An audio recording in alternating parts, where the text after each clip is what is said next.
Good morning, and thank you for joining us on After GMS. It is Tuesday, March 8th. It's something about Tuesdays. Maybe it says, one more day until... Okay, there you go. Getting into hump day, into Wednesday as well, too. I see it. I got your vision. We're on the same path. Absolutely. I'm Tracy McCain here with Sydney Moore and our Ed Matthews. Ed, I don't know about you, Sydney, but the temperatures felt so great yesterday. Yeah. Absolutely. They really did. The other stuff. The only thing except the wind. Exactly. Yeah. It had me scared for a little bit. Yeah, it was a day full of kind of wacky weather. 78 our high, but we had a wind gust of 51 miles per hour out at PTI. Now all that's gone. Cold fronts moved through, so it's a little cooler this morning.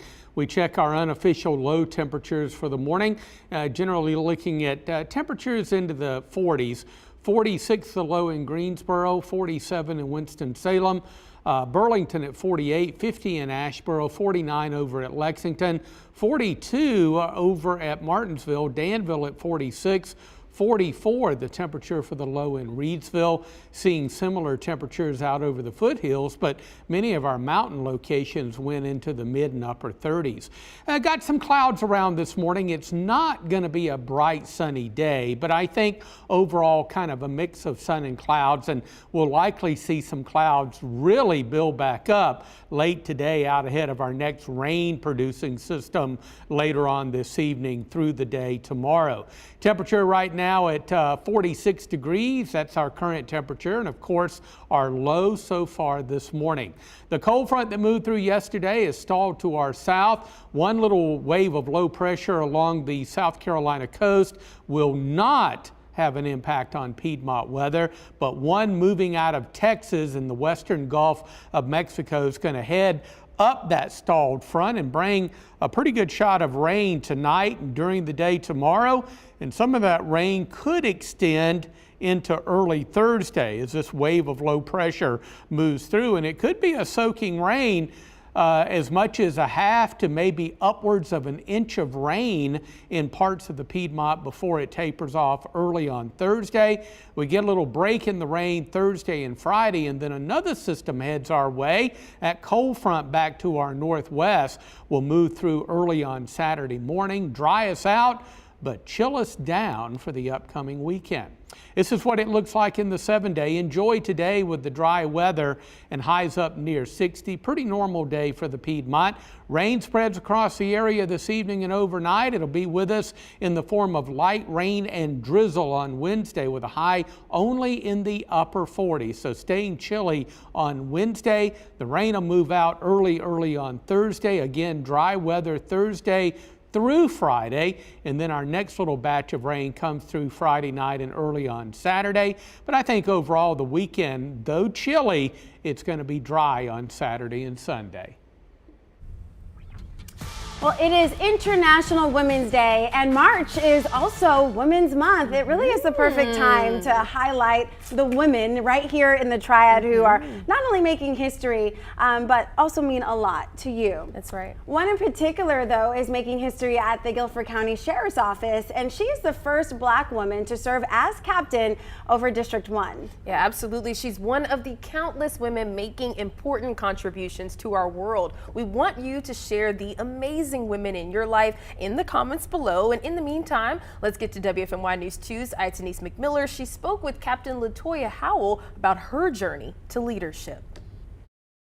Right now, you're looking at the seasoned Captain Latoya Howell. With the determination in her eyes, it's hard to believe this wasn't what she always envisioned for herself. My father is a trooper, and in my mind, I was like, I'm never gonna know. I don't want to do that. I'm not gonna follow in his footsteps. He's a great man, but I don't want to be the police. But Captain Howell couldn't escape destiny because at 21 years old, the badge of honor was passed on. Howell began working for the Guilford County Sheriff's Office. So I had a couple good training officers that actually, they knew that it was gonna be a journey for me, kind of a different journey being a Black female.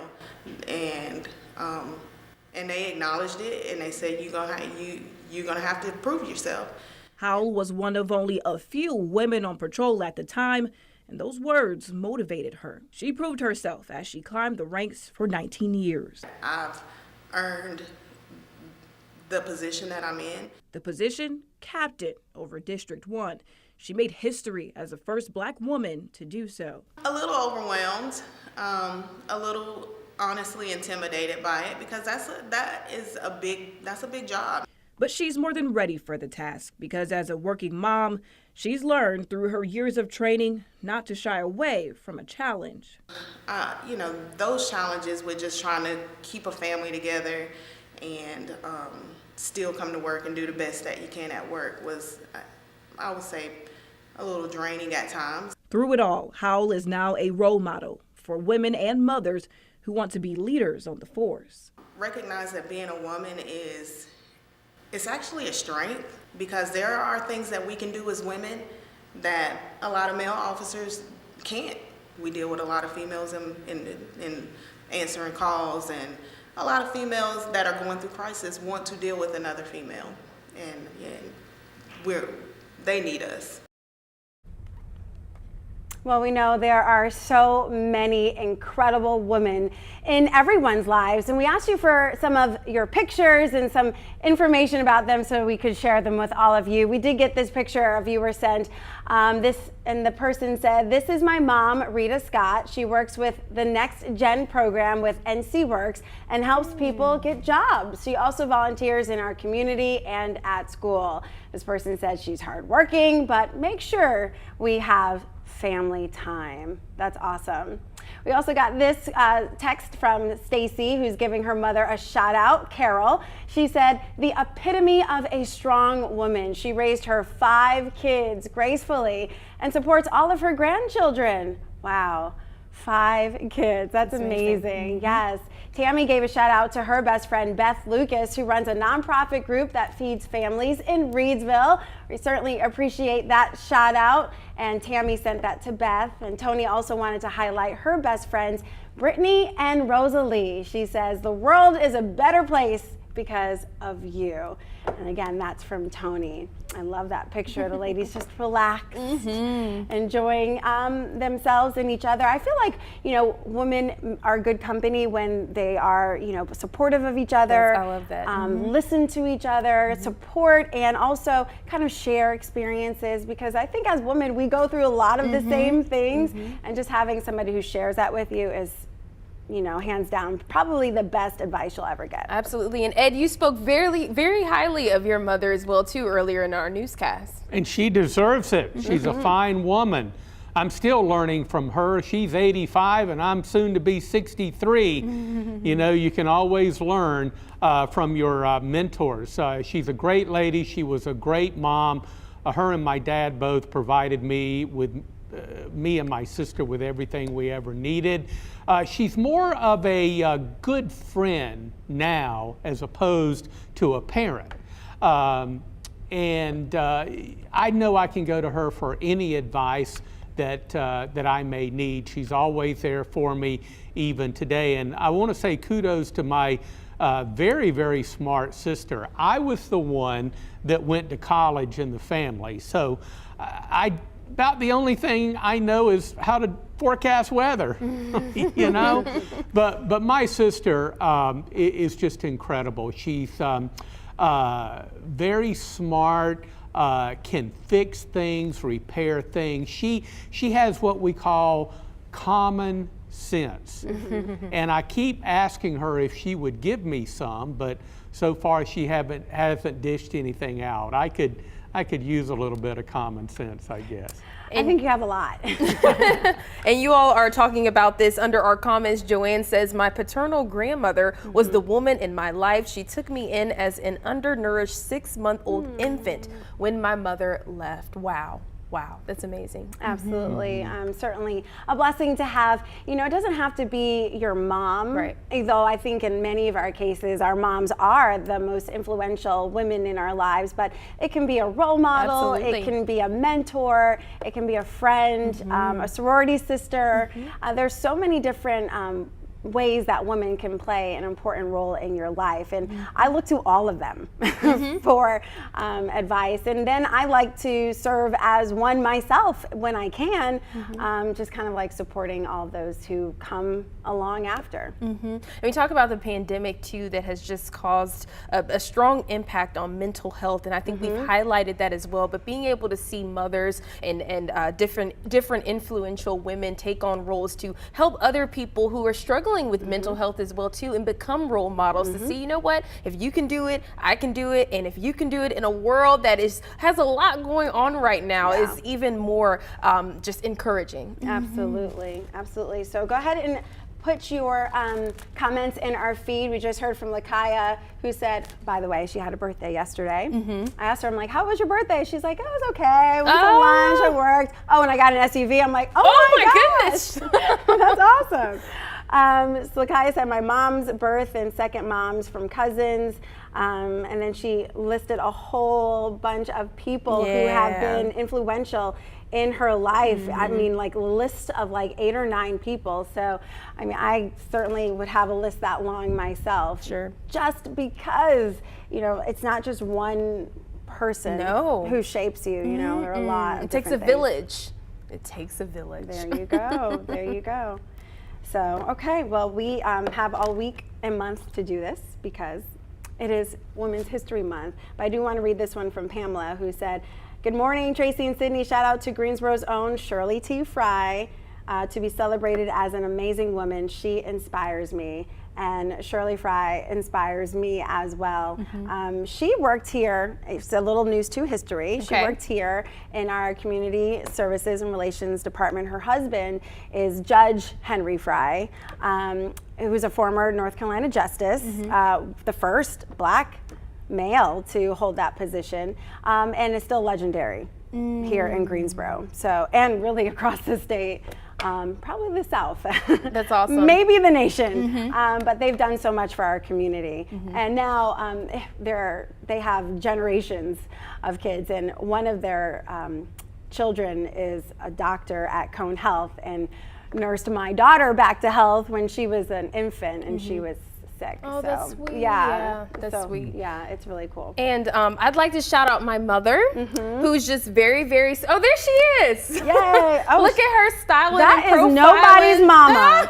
Okay. Oh, thank you. Her name's Stephanie Moore, and she's so cute. amazing. She's an author. She's worked on a few TV shows on CW. She's just great. But the most important thing I just love about her, not only that she loves me and my sister and my brother and our family, but that she is just the sweetest person, I mean, just ever. Her heart is just so sweet. Anytime I go to her for advice, her advice is just always so positive, you know, as it should be. But she is just, you know, my supporter. Yes. Just lots of different things I could say, but just amazing.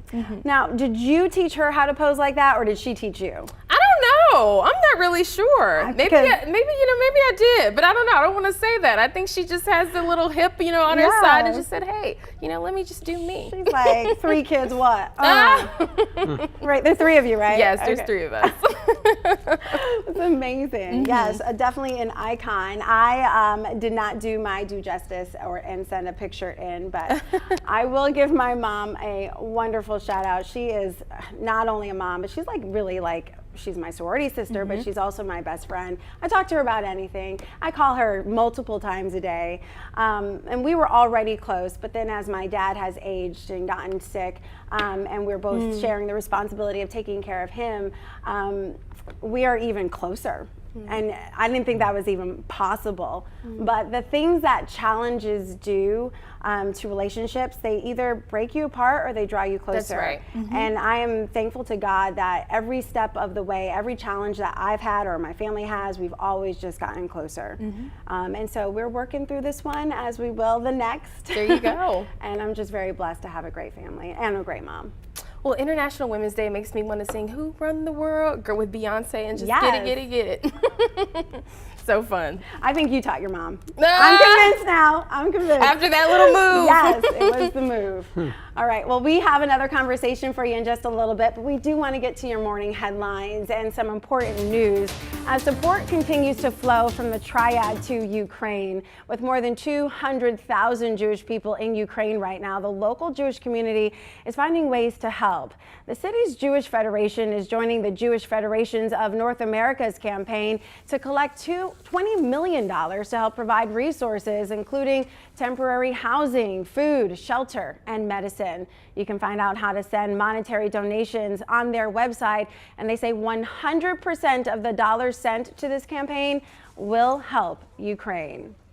The impact of Russia's invasion of Ukraine has reached U.S. shores and our stores. The conflict is contributing to higher prices. Economists say we're going to be paying more for cereal, bread, meat as well. That's because Russia and Ukraine supply nearly 1/3 of the world's wheat. Now, you can also drop off donations at Trinity Church in Greensboro. They are accepting things like food, diapers, hygiene products, towels, and medical supplies. You can take your donations inside the church between 9 and 1 and leave them underneath the covered porch after that.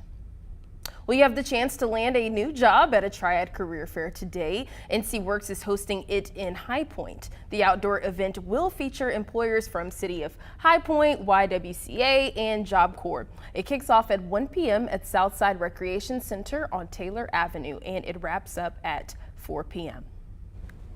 Well, to tidy up, it's National Organize Your Home Office Day, and it's time to tackle the growing stack of mail and random to-do lists that's taking over your workspace. Yeah, so that brings us to the question, are you still working from home? Might be a good idea with today's economy for you to work from home. If you're not, you might wish you did, because the rising prices at the pump are out of control. The average nationwide price set a record high of $4.10 yesterday, and we should say record high in the last 20 years or so. They were higher during conflicts in 2008 through 2010. So experts say prices will go even further though. In today's climate, we could see prices up to $5 a gallon by Memorial Day. As we know, that is a very busy travel holiday. And I know we brought up Brian Hall. He sent that photo into us on Pisgah Church Road, and they were about $4 for the prices, and it's just going up and up and up. So, you know. Yeah. Okay. So, but I remember during the pandemic, and me and a handful of other people were the only people working in the building. Ed Matthews was one of them. And Ed, I don't know if you remember, but gas prices were so low.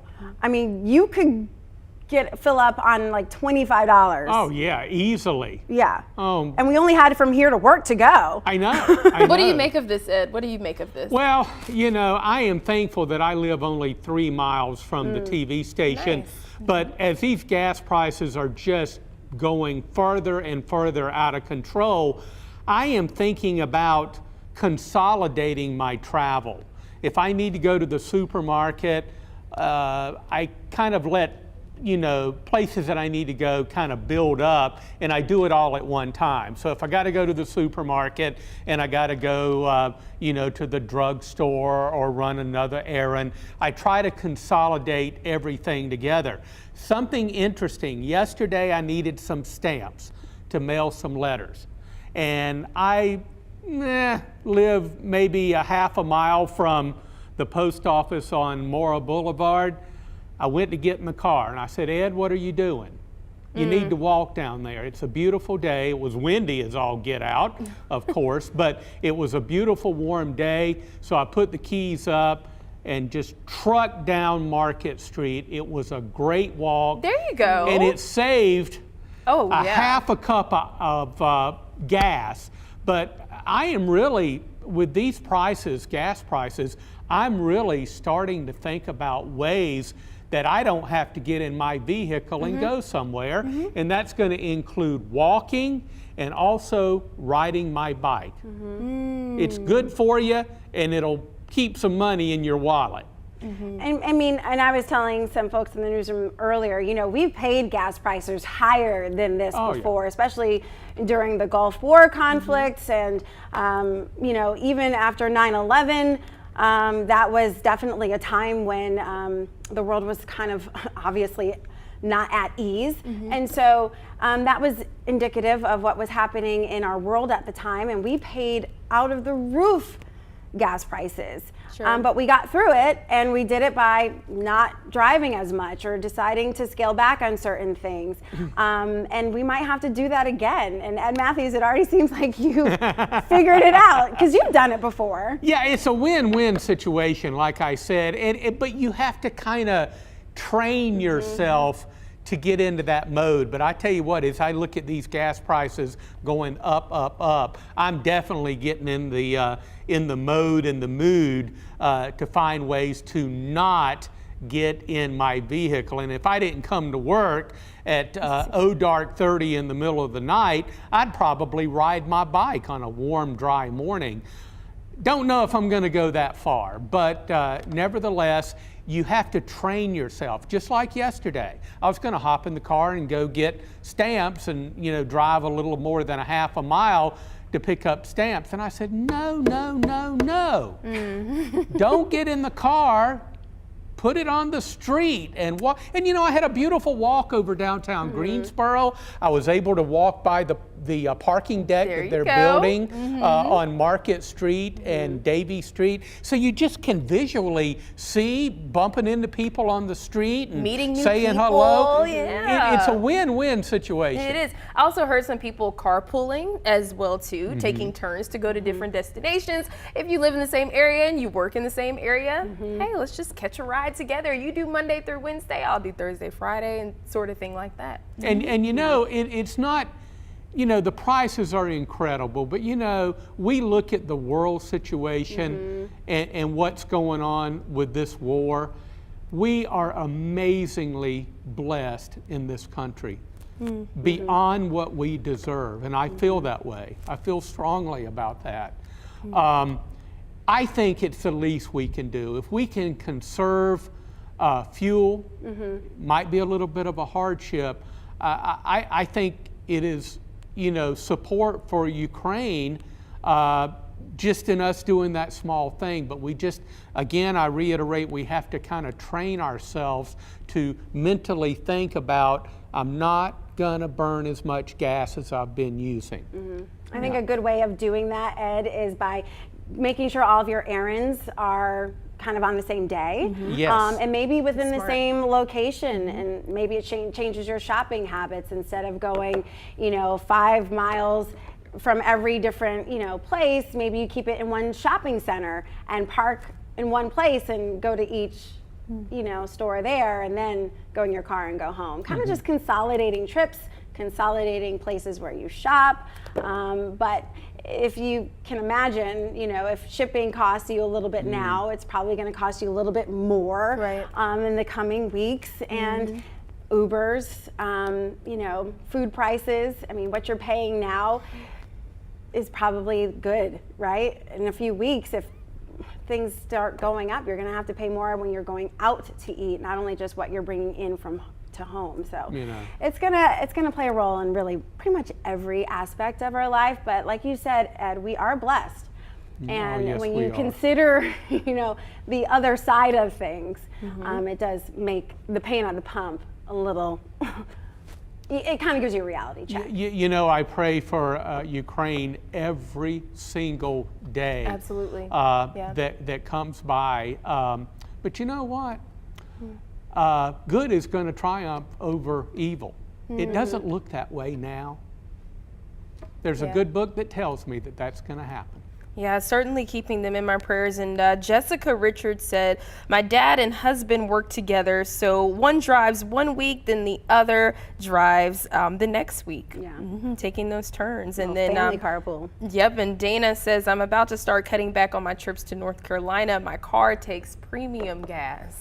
Yeah, and so, you know, also if gasoline costs more for your car, imagine what it's going to cost for the airplanes and the airline industry. Oh, right. So That's a that good will go point. up too. I mean, I'm telling you, it literally is like a trickle. They call it trickle down, but I call it a trickle around Right. effect because it literally hits everything that, you know, you use and do. So the topic was supposed to be, are you still working from home? But it kind of shifted. It kind of shifted gears here a little bit, as we do, because that's who we are as people. You know, like someone has an idea and we just run with it. But it doesn't look like a lot of people are working from home much anymore. But that could soon change. And now we know we have the capabilities of being able to do that. Sydney, you came here a year ago? I did, So just about. Were you working from? I was not You came working straight from in. home. I Yep. did not know what it's like to work from home. I did it for maybe kind of like when the pandemic started. I did it for about maybe 2 weeks, so to say. So that was interesting and different to adjust to, but I never really truly worked from home. Yeah, I haven't either. My husband has worked from home a little bit, and he only did that for about 1 or 2 months. Okay. And then he gave up. Would you be disciplined if you had to work from home? And I'm asking both of you, and I'll go first. I'm glad to get out of the condo. Really? I really Okay. am. You know, I prepare a lot of my morning weather information and graphics at home, and then I come in and kind of finish things up here at the TV station. But I'm not a sit-at-home kind of person. Sure. Not at all. I got to get out, and I'm thankful that through the pandemic we were able to work it out where I did a little bit of work at home and then did a little bit of work here. I'd play with the dog, I'd watch TV, and I would probably eat a tremendous amount of food. But I'd still get the work done. There you go. Get the work done, but it may not be on the same timeliness. Yeah, well, you know, that's the Right. thing. That's the thing about TV. You can't be late. Right. You got to be in front of that camera when the red light comes on. There you go. Listen, when I have a sick child and I have to like run home after the Good Morning show or something, which seems to happen more often than I would like, I'm like, oh, Courtney, who's our executive producer, I'll work from home. And then I end up not working on it until like 9 o'clock at night because I can't, because I'm dealing with sick kids. Right. And you know, when you have a sick kid, you know that they always want to be on top of you and they won't allow you to do anything else. So I don't know if I would be able to work from home. Seeing what I'm doing, you know, this gives me that separation so I can be, you know, working coworker and then I can be mom. But being both at home just when I'm just trying to get something done is really hard. I think I could be pretty disciplined. I think if I create the type of environment, so to say, making sure my laptop's there with the pen and the notepad and everything's there, I think if it makes me feel like I'm working not outside of home, then I feel like I think I could do it. Yeah. Dana said it does take discipline. She said that she's permanently working at home and has so, I believe, since the pandemic started. So, Wow. Yeah.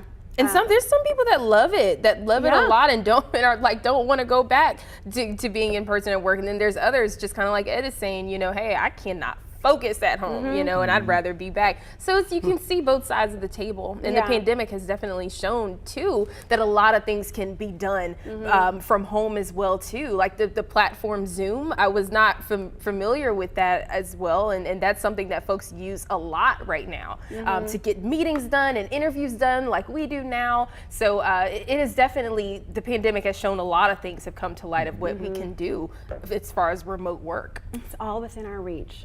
It is, just grab it. All right, thank you guys. These have been some great conversations, and we certainly look forward to having them with you every day. But a lot of people are asking about this forecast, Ed Matthews. Well, it's beautiful out there this morning. We've got sun and clouds and temperatures moving on up. Pretty normal day. No more upper 70s like we had yesterday. We'll be up around 60, but that's normal for this time of year. Savor the dry weather because another batch of rain moves in this evening and overnight tonight, and we'll see kind of off and on rain and drizzly conditions on Wednesday. And look at these high temperatures kind of wedged in with some chilly air on Wednesday with upper 40s. Some of that rain and drizzle may linger into early Thursday, but I think for the most part, Thursday and Friday will be dry, and then another system heads our way late Friday night, and early on Saturday. Once that system moves through, we're going to see overall a dry and cooler weekend for the Piedmont. All right, so I'll make sure I have my umbrella, Ed, because I had one, and I have to tell you, it broke. And I was just so sad. So I gotta make sure I get another one and be prepared this time so I'm not running and racing to my car trying to save my hair. I have one for you. There you go, thank you. Don't worry about it. This one's on me. There you go, I love it. All right, thanks so much for joining us on After GMS. We'll see you right back here tomorrow at 7:45 on Facebook Live and on the Good Morning Show starting at 4:30. How many of you are up at 4:30? Okay, that's cool. Don't worry about it. Well, I am too. Yeah, we'll see you tomorrow.